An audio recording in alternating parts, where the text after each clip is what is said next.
दरम्यान याच Worli hit and रनच्या प्रकरणामध्ये आगरीपाडा पोलीस आणि जुहू पोलिसांचं पथक जुहू येथील वाईस बारमध्ये पोहोचलंय। याबाबत आता वाईस ग्लोबल बारचे मालक करण शाह यांनी धक्कादायक खुलासा केलाय। मिहिर शाह काल रात्री 11:08 4 मित्रांसह मर्सिडीज कारमधून बारमध्ये आलेला होता आणि त्यांच्यासोबत कोणतीही मुलगी नव्हती आणि बिल भरल्यानंतर रात्री 1:30च्या सुमारास मर्सिडीजला कारमधून ते बाहेर गेले आणि मिहिर शाहचं बिल 18,730 रुपये होतं। बिल त्याच्या मित्रानं भरलं।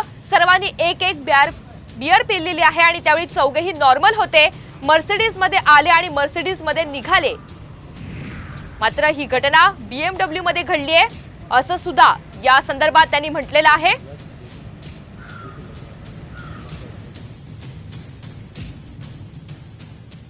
दरम्यान याच वरळी हिट अँड रन प्रकरणी ड्रायव्हरला पोलिसांनी ताब्यात घेतल्याची माहिती सूत्रांनी दिली आहे। तसंच अपघातानंतर मिहिरनं ज्या मैत्रिणीच्या घरी जात असल्याचं घरच्यांना सांगितलेलं होतं तिलाही आता पोलिसांनी ताब्यात घेतल्याचं समजतंय। मिहिर सध्या फरार असून पोलिसांकडून त्याचा शोध सुरू आहे।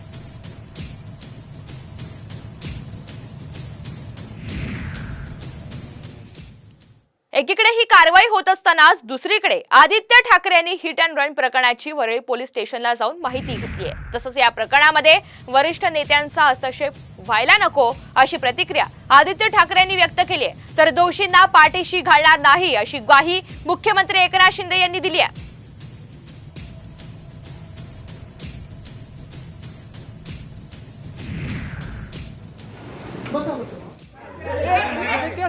आदित्यजी हे आमचे संस्कार नाही की प्रत्येक गोष्टीला राजकीय करायचं।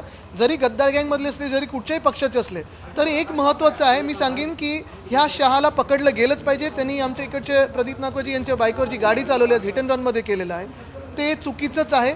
आणि माझी अपेक्षा हीच राहील की कुठूनही वरिष्ठ नेत्यांकडून फोन येऊ नये। जर आलाच तर कारवाई कुठपर्यंत गेलेली आहे आणि त्या मुलाला पकडले की नाही ह्याच्यावर असू। कायद्यासमोर सगळे समान, सरकार समोर देखील सगळ्या घटना एक समानतेने आम्ही पाहतो। त्यामुळे ही घटना जी आहे याला काही वेगळा न्याय लागणार नाही, वेगळा नियम नाही। जे होईल ते कायदेशीर होईल। कुणालाही पाठीशी घालण्याचं काम पोलीस करणार नाहीत।